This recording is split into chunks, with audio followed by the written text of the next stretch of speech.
New on SportsCenter, Luka Doncic at the podium after the Lakers were eliminated. I mean, yeah, it's very frustrating. I know some people wanted me back, but obviously I wasn't close to clearing. You know, there was some stuff in the media that went out that wasn't true. Nobody of those people, you know, saw me. You know, obviously I'm still doing recovery, so that's the first thing. Luke, I think we're at about 5.5 weeks since the injury, and you told us the other day it was 8 weeks that the doctors told you. Did you even get to a point where you were able to try to ramp up, or like that was still a stage that you weren't kind of able to progress to? Still not. You know, I'm doing the lifting, I'm doing running and shooting, but I haven't done contact and those stuff. You know, I wasn't clear yet, so those stuff will come in the next week or two probably. Luka, I'm sure you didn't want to be thinking about some of this stuff now, but there are a lot of free agents on this team. The team has cap space. There are trades potentially that can be made. I'm just kind of curious, like, what's your vision for the future of this organization in terms of players, and what was it like to play with Austin and LeBron this season? Honestly, I think this season, you know, obviously didn't end how we wanted.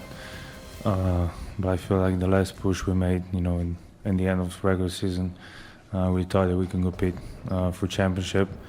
I think we had a great team. We had great chemistry, and obviously playing with AR and Braun was an unbelievable experience. They're two great players, and it was really fun to share a court with them. Luka, when you signed your extension last summer, you helped to recruit Marcus and DA. Will you be trying to make sure you recruit LeBron, Austin, DA, and Marcus again this summer? We'll see. Can't tell you nothing.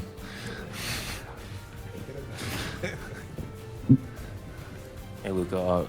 So we spent a lot of time last summer talking about your fitness journey to get ready for this season, and after being traded here, and obviously the year before you were coming off the finals.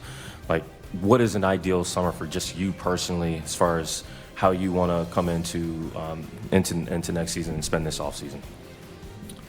I mean, first of all, I want to spend time with my daughters, and that's probably the only thing that's on my mind right now. And second of all, obviously, you know, get the work in and come back ready for the season. Luka, looking back at that March, how important was that run? You know, I think you guys had 16-2 record in over 18 games. How important was that to kind of see this team clicking on all cylinders for you in your second year in the organization? I mean, it was pretty amazing. I think the feeling in the locker room was very good. I think every time we stepped on the court, you know, everybody was fighting, and most importantly, everybody was having fun. So I think that run we made was pretty special. You know, obviously, I think me and AR got injured in the worst moments, so, you know, that's a little bit. You can see their worst win-losses against a single opponent in a single season, including playoffs. Back in the day, they played a lot more often. 0-13 against the Celtics in the late 50s. These Thunder, Lakers played them 4 times, lost 8. Or excuse me, played them 8 times, lost all 8. 5 points. The game we just saw was the closest of them. Let's welcome in Danny Green, who has 3 rings, one of them with the Lakers. Danny, this was as close as it was in this series. You played in this league a long time. What did you see down the stretch? I saw a lot of fight, man. I saw a lot of fight and pride in the Lakers, so hats off to them. Jackson Hayes was, you know, exceptional tonight. He was tremendous, amazing, incredible, his approach coming off the bench. You know, Rui made big plays. He knocked down shots. Just the team that is used to executing better in the clutch did. You know, SGA has missed the clutch of the year, and that's why he did that. He made the right play. His teammates followed his lead, and they made, you know, they executed when it mattered. Lakers did too. They got some good looks. Austin Reaves got a great look. It just didn't drop. But I think fatigue played a factor in this. You know, Lakers had to exert so much energy to stay with them and fight back, and being in a hole pretty much the whole series, that it wore on them. And when it came down the stretch, the team with the, you know, the more freshness had the mental, you know, fortitude to be in the game and not let it fatigue. So their mind was, you know, locked in and focused and executing their plays right.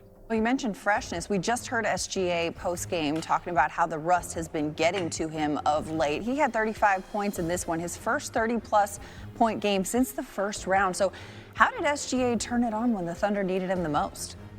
I mean, you got to give a lot of credit to the Lakers defense. You know, they kept getting the ball out of his hands, forcing other guys to beat them. And those other guys answered the call. They did beat them for the most part. Tonight was the first game he got really loose. He got to that free throw line some. But this ain't nothing new for him. This is what he does. This is an average Tuesday. He goes in the gym. He gets to his spots. He knows how to get to the free throw line. He knows how to close out games.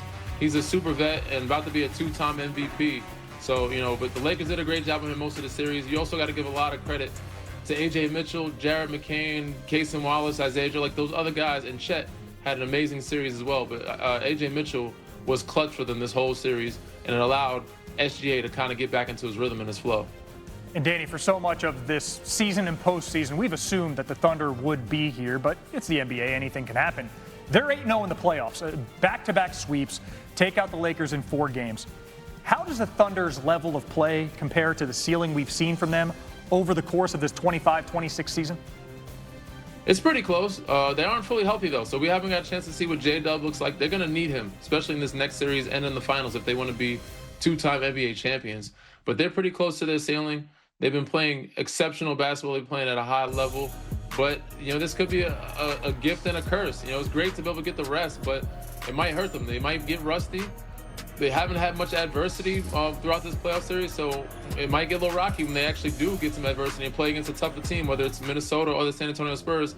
And even if they get past that, in the finals, it's going to be tough. So I've been on both ends of the spectrum where I've had 2 sweeps and we weren't ready for that next round. We won the next 2 games, but then we lost in that series.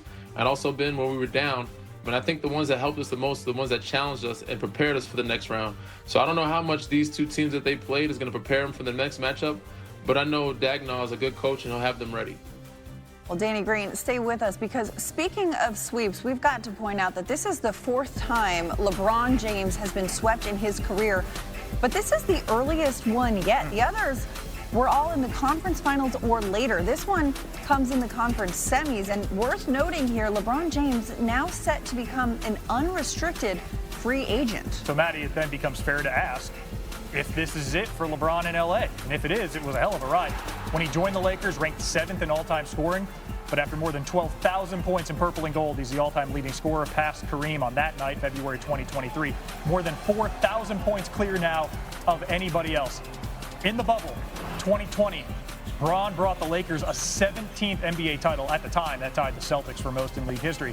It also snapped a 9-year title drought for LA, their longest this century.